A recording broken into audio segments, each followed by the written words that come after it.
The Vexari scout ship Vornak drifted slowly through Sector 92 Gamma, an empty part of space no one visited anymore.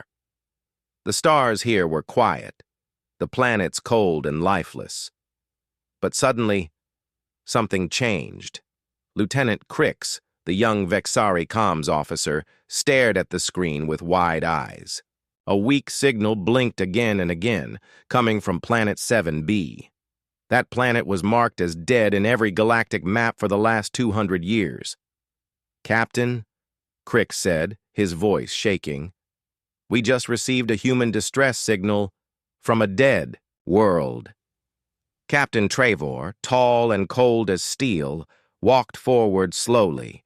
His blue scales glowed under the lights of the control room. "Human? Are you sure?" "Yes, sir. It's a very old code. Military. Earth style." Everyone on the bridge froze. Planet 7B was once a human colony, but it was destroyed during the Vexari conquest wars. No one survived. At least, that's what the report said. Trevor narrowed his eyes. "Change course. Take us down." Landing on the forgotten world. The surface of Planet 7B looked worse than expected.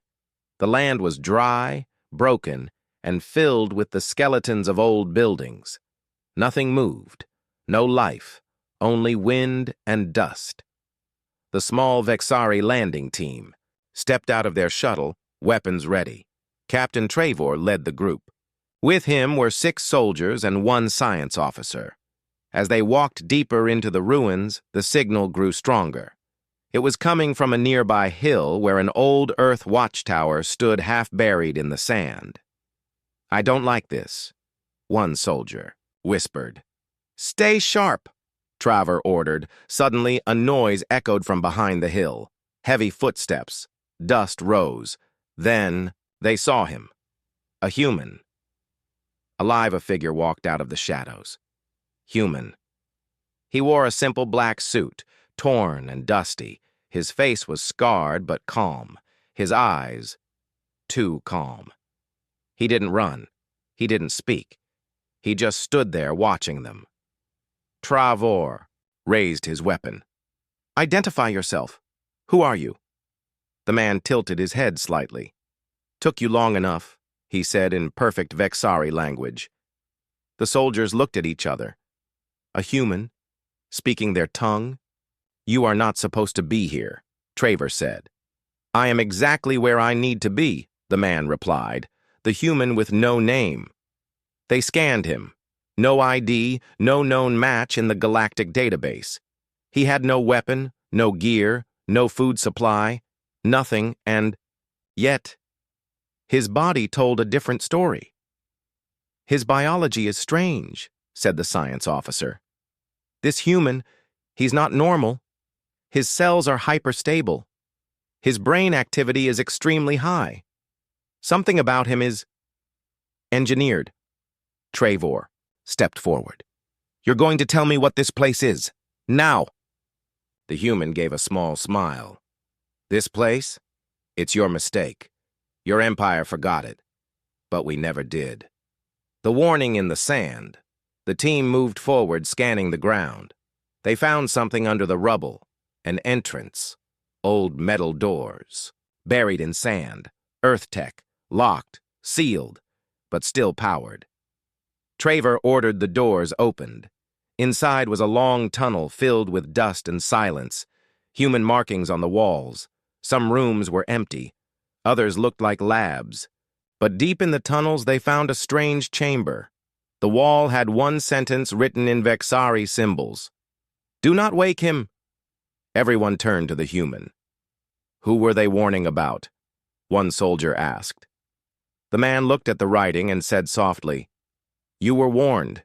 You just didn't listen. The trap feels." Reel back on the surface. The ship Vornak suddenly lost signal with the team. One by one, systems started failing. Communications went dark. Inside the underground base, the human walked calmly through the halls. He seemed to know. Every room, every step, like he had walked these paths before. "I don't understand," said Crix, checking his scanner. "This place should be dead. Why is there power?" "Because we planned for this," the human replied. "Planned?" Trevor asked. The man turned and said, "We knew one day you'd come back." A smile that feels wrong, Trevor grabbed the human by the shoulder.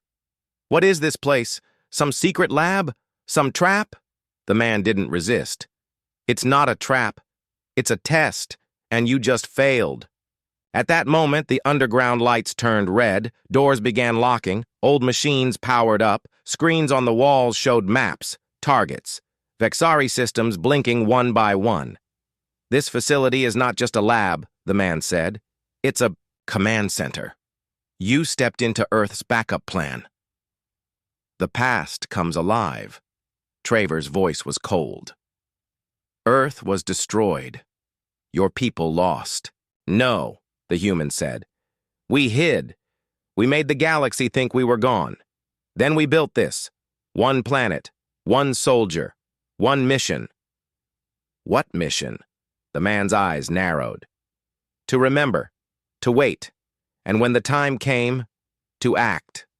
Ground began to shake. Outside, huge doors opened in the hills. Something massive started rising from beneath the surface. Dust filled the air as the old Earth warship rose from the ground.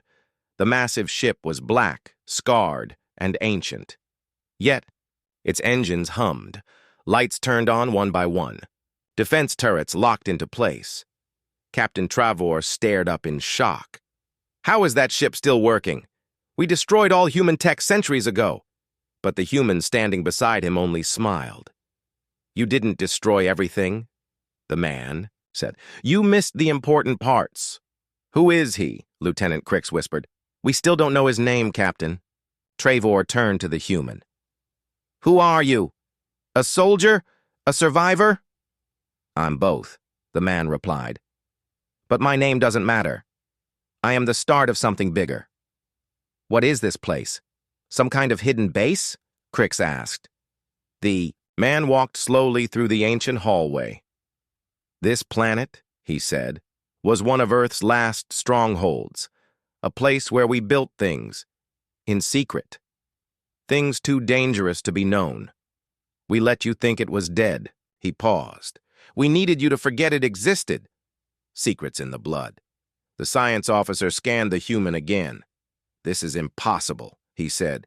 "His DNA is enhanced, his muscles, his brain, even his bones, everything is upgraded." Trevor narrowed his eyes. "You're not a normal human, are you?" The man looked directly at him. "No.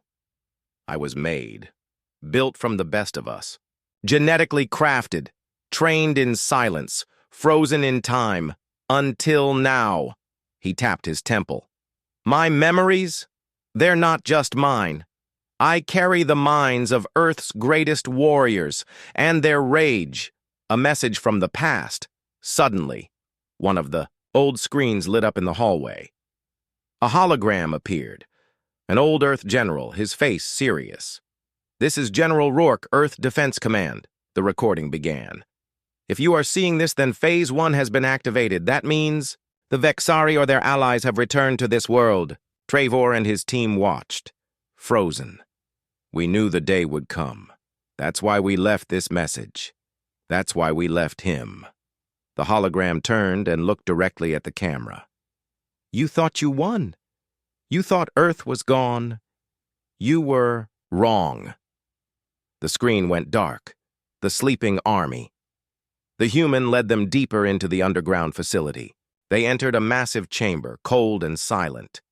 Hundreds of cryopods lined the walls, all filled with human soldiers. "Who are they?" Crix whispered. "My brothers and sisters," the man replied. "They were built like me, fighters, weapons, silent sentinels waiting for the right time." Trevor's voice was sharp. "You planned all of this?" The man nodded. "Not me. Earth did. Before the fall, we created Project Echo, a hidden army, one world, one command center, and a single goal: wait and strike. Trust or trap. Trevor raised his blaster. "This is war. You activated ancient weapons. That's an act of aggression." "No," the man replied calmly. "You started the war a long time ago. We're just waking up."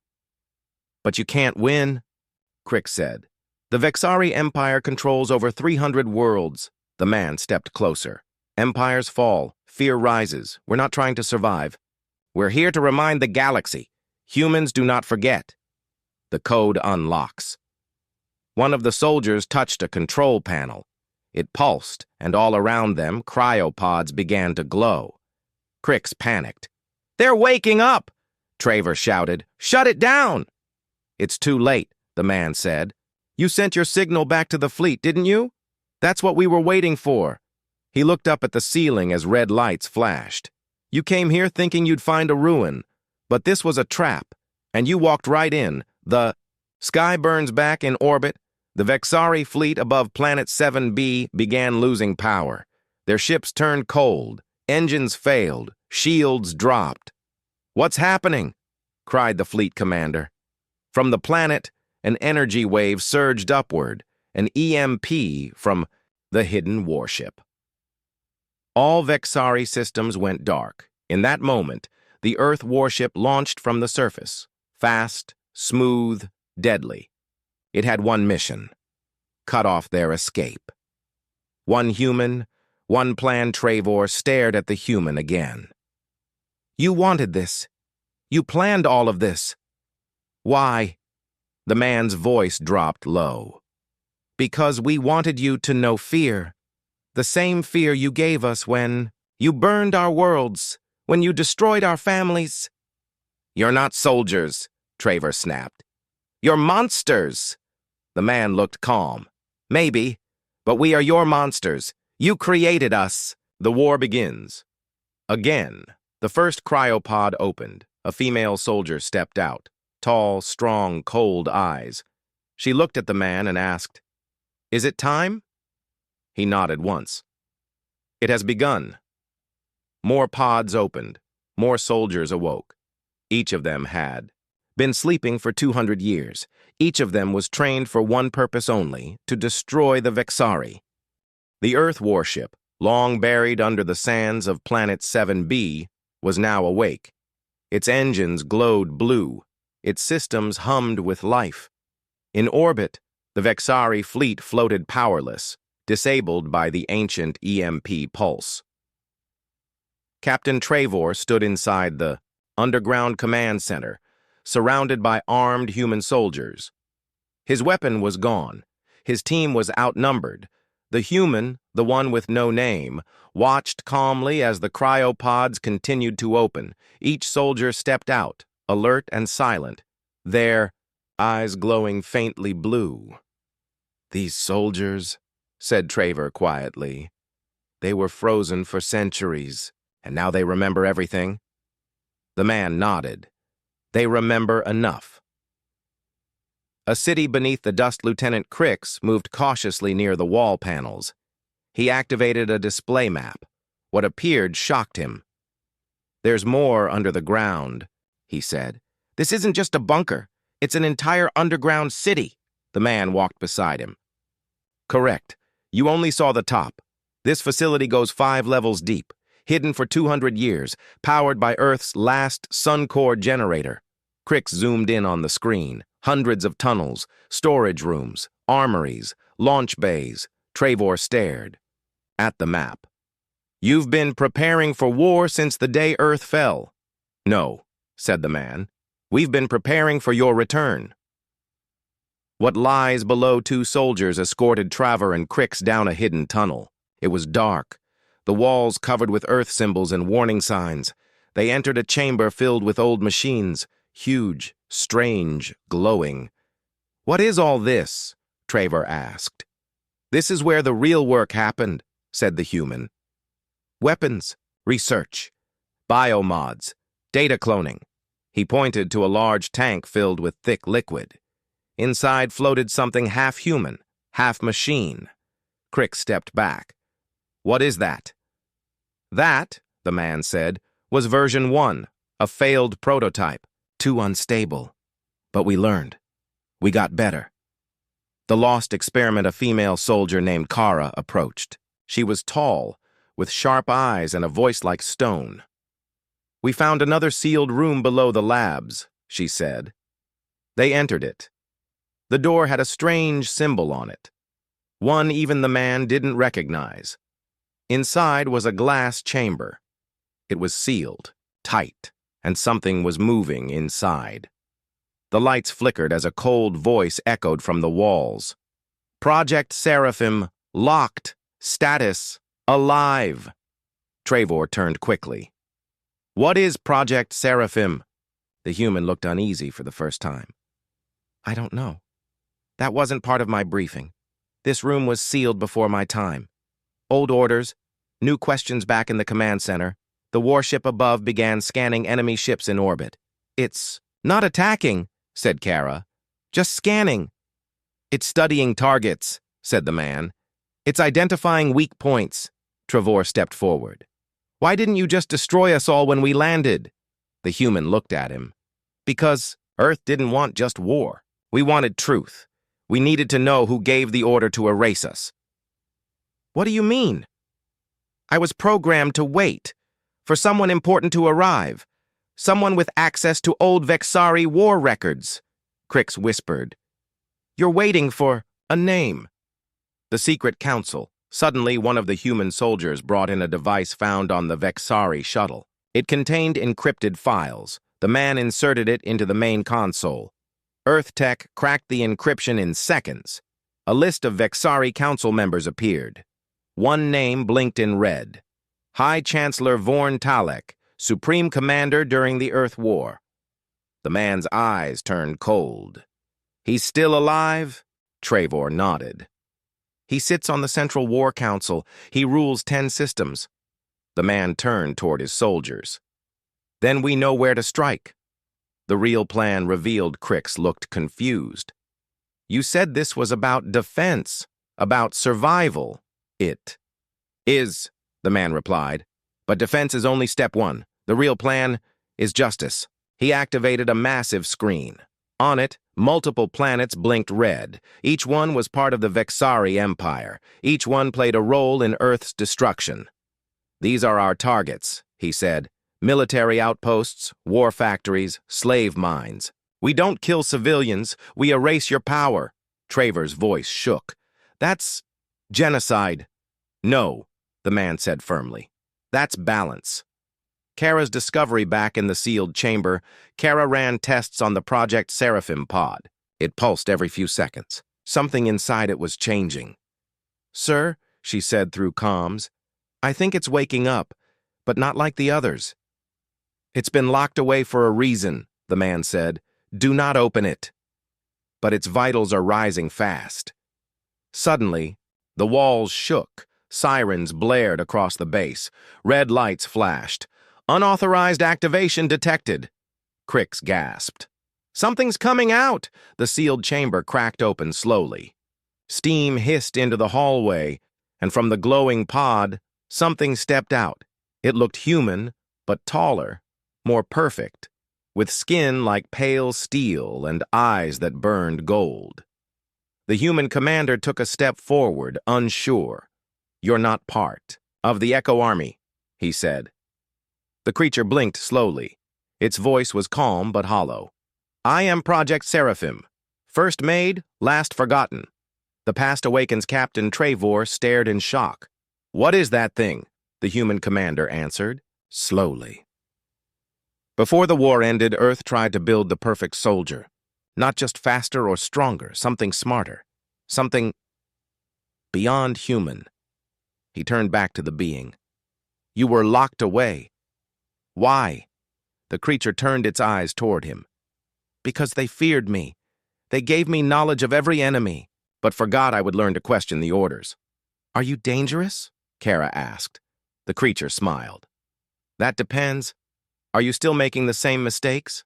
The data vault, meanwhile, Crix discovered a hidden door deep in the lab's data center.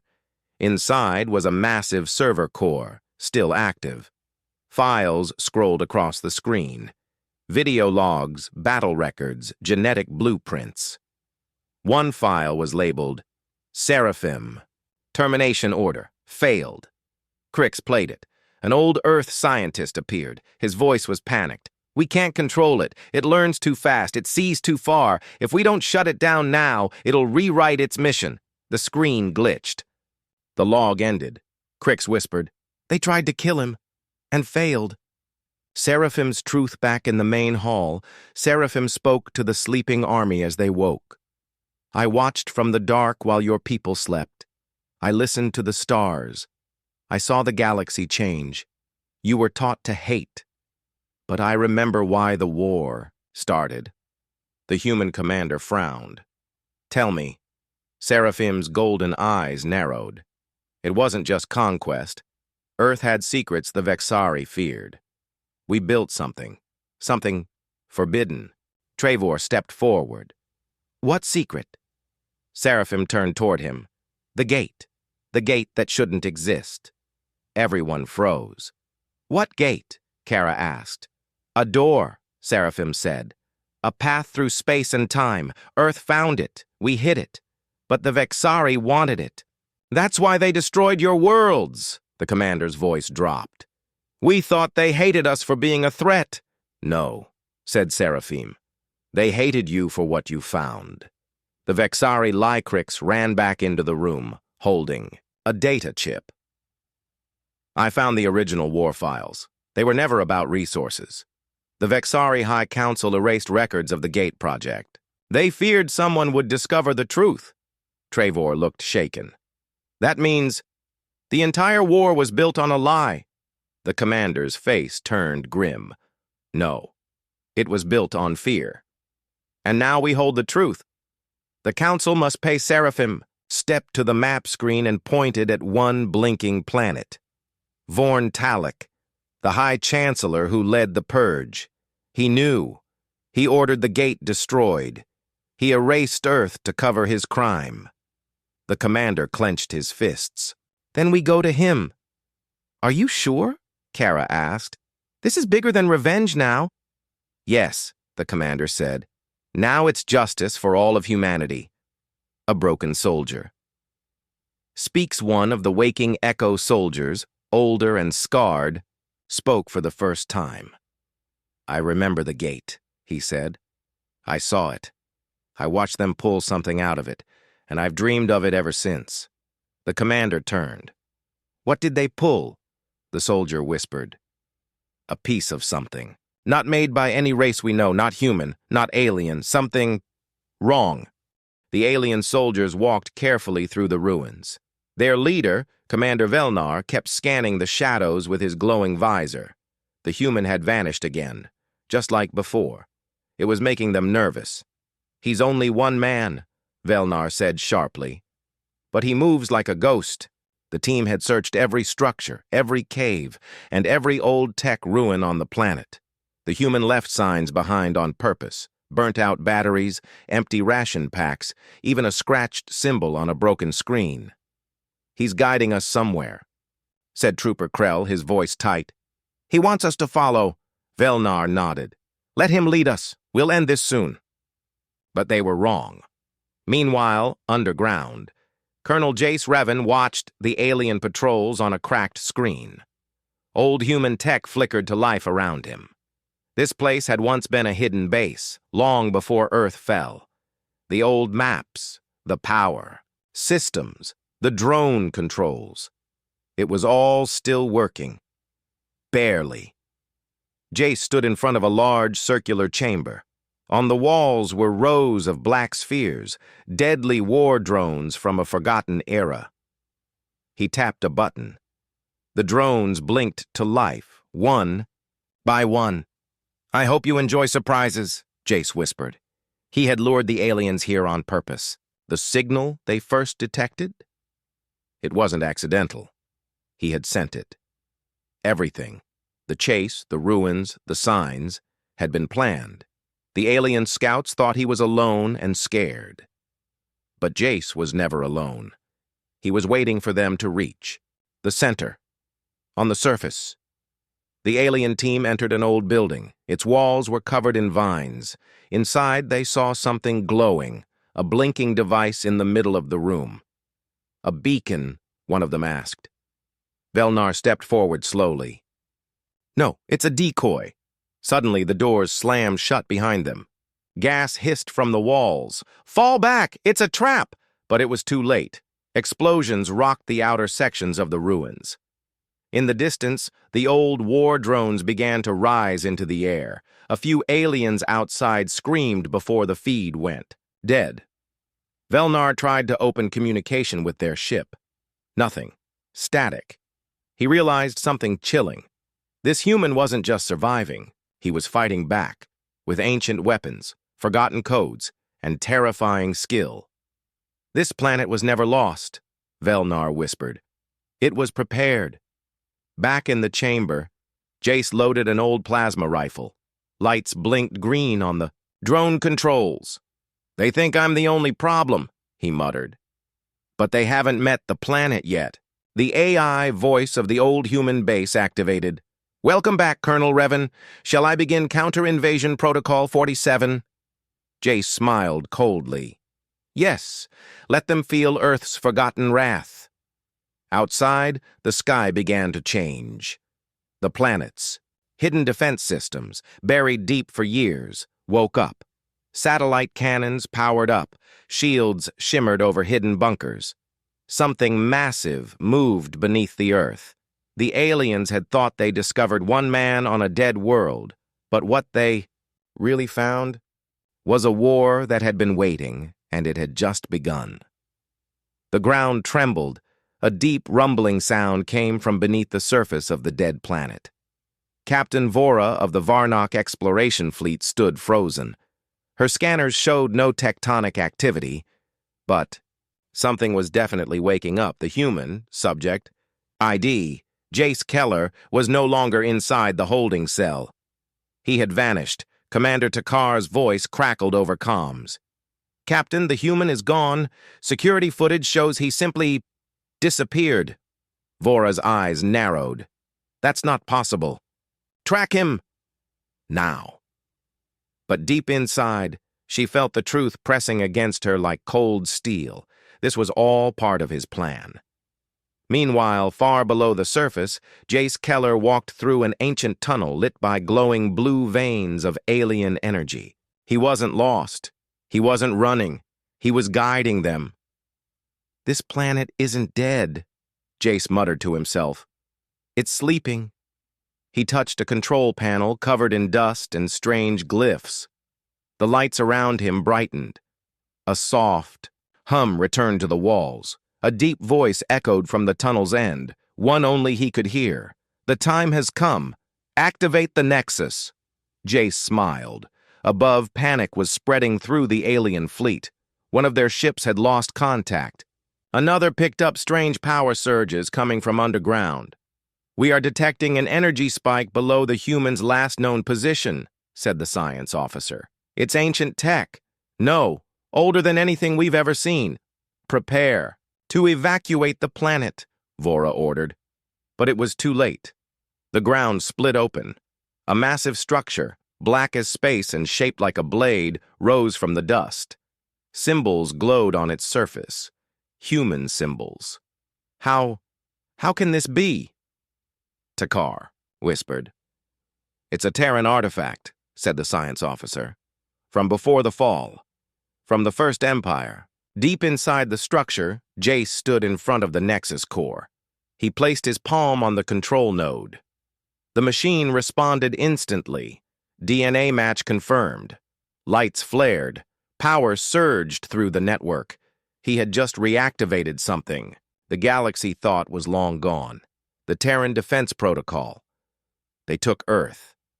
They erased our name," Jace whispered. "But they didn't kill the plan." Outside, the sky changed. The stars shimmered, then bent.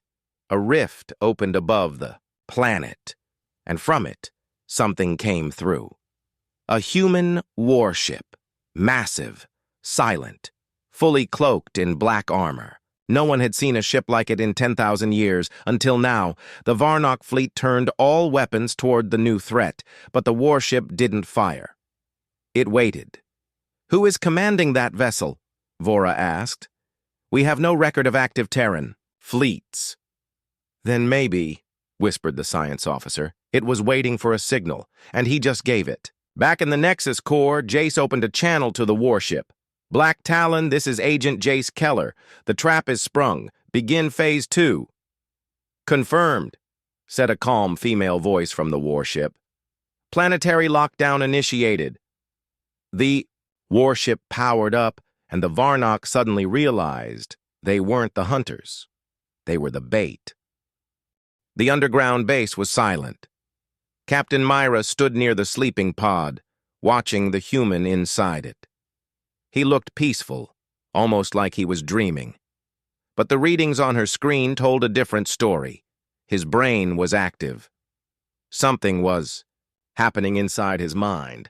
Beside her, Tech Officer Zarn whispered, He's not sleeping. He's receiving data, lots of it. Something's waking him up. The alien team had uncovered the truth about the old Earth mission. The human left behind wasn't a mistake. It was a trap. Or maybe a seed. Myra took a step back. Do we stop the process? No, Zarn said slowly. We can't. It's already too late. Suddenly, lights in the room flickered. The pod glowed red. Symbols lit up around the walls, human symbols, but more advanced than anything Zarn had ever seen. They shifted and moved like they were alive. What's happening? Shouted Lieutenant Grell, aiming his blaster at the pod. Then the human opened his eyes. They glowed with soft blue light. Not natural light, something artificial, machine-like. He slowly sat up and looked at them. You shouldn't have come, he said calmly. His voice wasn't loud, but it echoed through the chamber. It was strange. His accent was Earth-based. But there was something older in his tone, something dangerous.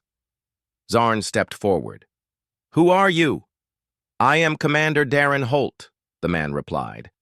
Last of the Earth Corps, first of the protocol. What protocol? Myra asked, heart pounding. He didn't answer. Instead, he placed his hand on the wall. The base began to move. Massive steel doors opened. From beneath the floor, mechanical, arms rose and drones activated. The ceiling displayed a hologram of the galaxy, with red dots spreading from the planet like blood in water. It's been 300 years, Darren said, and the time has come. Time for what? Grell shouted. Darren finally looked at them all. To awaken the rest. Everyone froze. What rest? Zarn whispered. There are others, Darren said. Like me, sleeping, hidden, trained, ready. The room shook as a new signal was sent out from the base, far into space, faster than light, impossible by current tech, but it was happening. The alien team was now part of something they couldn't control. Myra's screen blinked. Ships across the sector were picking up the same signal, and worse, something was answering back. Myra stepped forward. This was your plan all along? Darren gave a faint smile. No, it was humanity's plan. Why? Grell asked. Darren's eyes glowed brighter.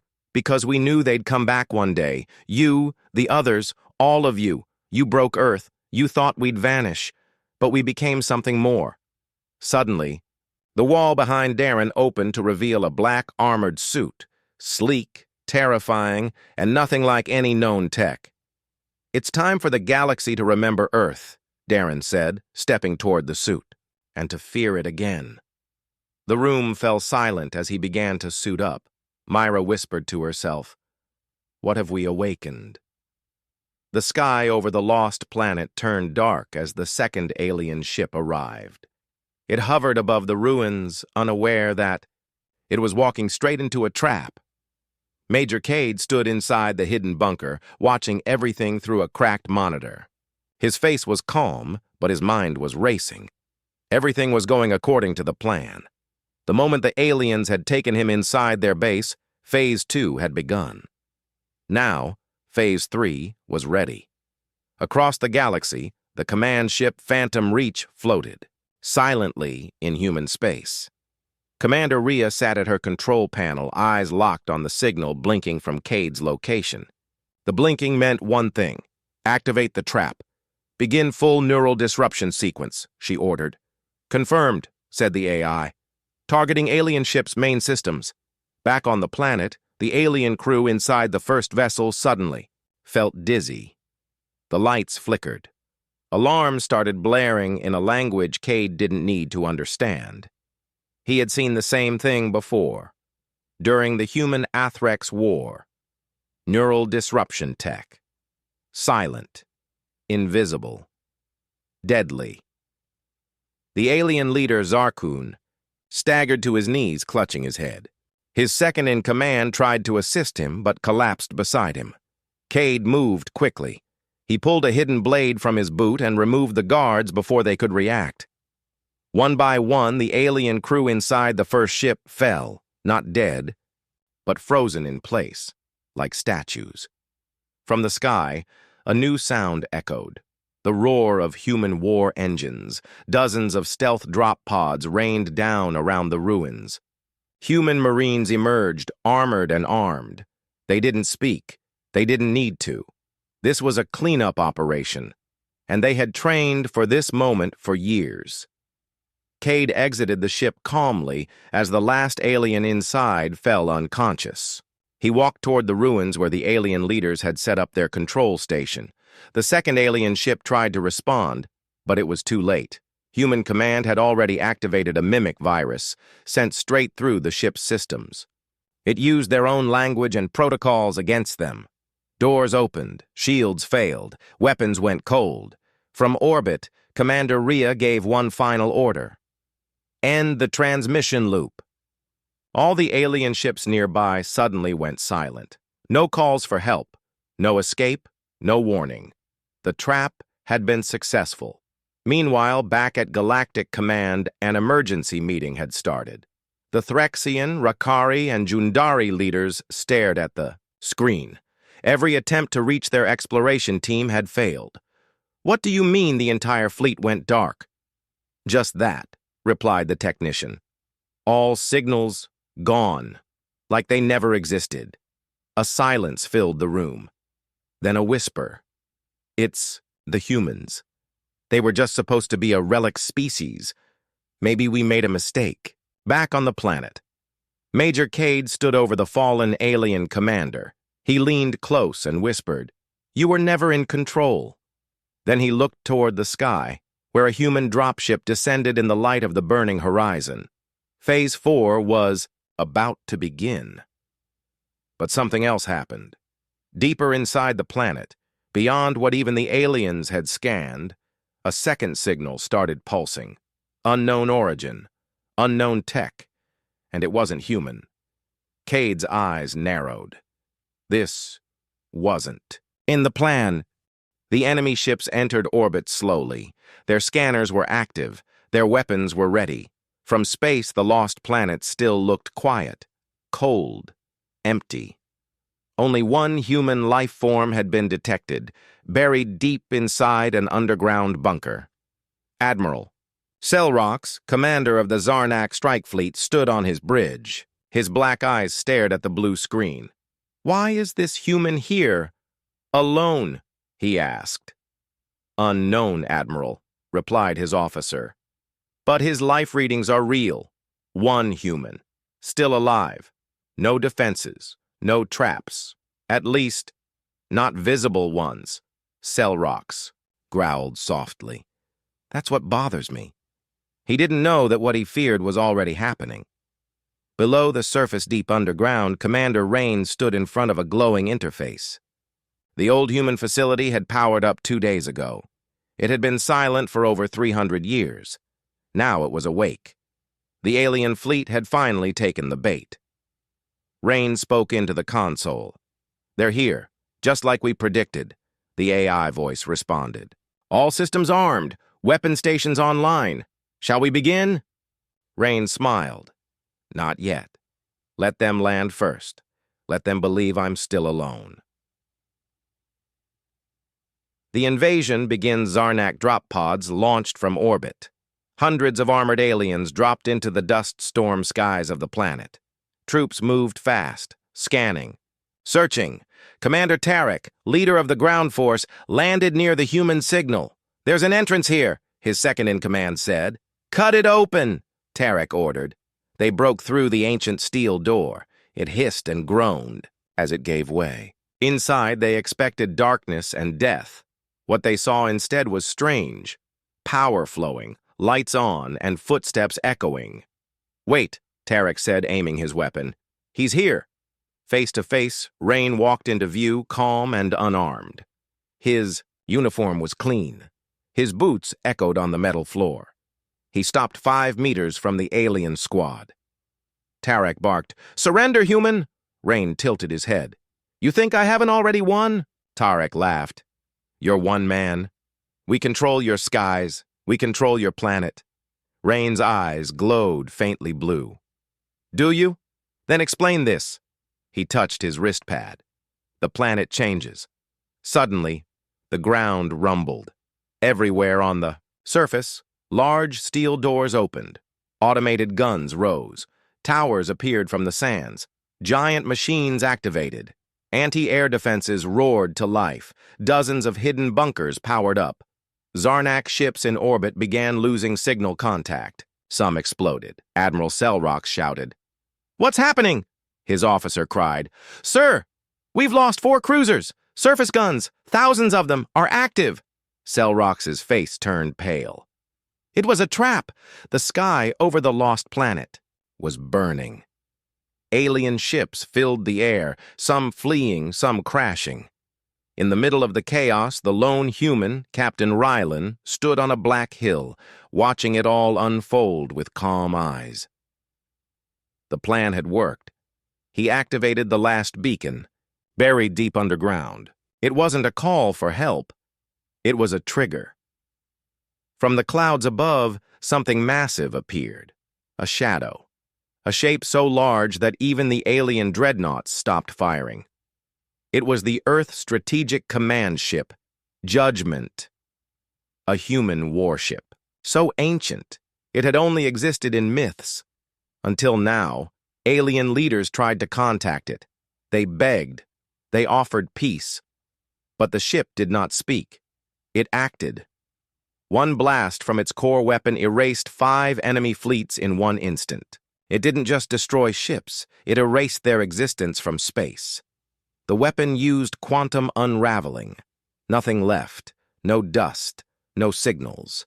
The alien empire broke. Some leaders fled into deep space, others surrendered. Rylan walked through the battlefield, stepping over alien armor and weapons. His suit glowed with tactical data. The AI inside it said calmly, "Operation Bait is complete. Mission success 100%. He replied, "Good.